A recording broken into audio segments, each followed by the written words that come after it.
স্বর্গ পৃথিবীর মহান রাজা, সারা সৃষ্টির মালিক, পবিত্র পিতা, বাহিনীগণের ঈশ্বর সদাপ্রভু, তোমায় ধন্যবাদ করি। তুমি আদি, তুমি অন্ত, তুমি আছো প্রভু যুগ যুগান্ত। প্রভু যীশু, তোমায় ধন্যবাদ করি। পবিত্র পবিত্র পবিত্র বাহিনীগণের ঈশ্বর সদাপ্রভু, তোমায় ধন্যবাদ করি। তোমার বাক্যের জন্য তোমায় ধন্যবাদ করি। পবিত্র আত্মাকেও করি অন্তর্হৃদয় থেকে অসংখ্য ধন্যবাদ। বাইবেল বাক্য পাঠ করছি মার্ক 15 অধ্যায় 37 পদ থেকে। পরে যীশু উচ্চ রব ছাড়িয়া প্রাণত্যাগ করিলেন। তখন মন্দিরের তিরস্করিণীর উপর হইতে নিচ পর্যন্ত চিরিয়া দুইখান হইল।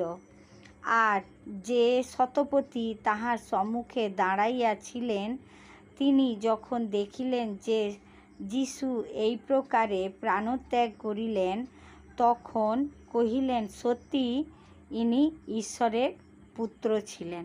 প্রভু তার আপন বাক্যের দ্বারাই আমাদের প্রত্যেককে আশীর্বাদ করুন। এখানে তাহলে বাক্য কি বলছে? যে প্রভু যীশু যখন প্রাণত্যাগ করলেন, তখন সেই শতপতিও স্বীকার করলেন যে তিনি ঈশ্বরের পুত্র ছিলেন। প্রভু তার আপন বাক্যের দ্বারা আমাদের প্রত্যেককে আশীর্বাদ করুন। জয় যীশু, হালেলুয়া, আমেন। প্রেস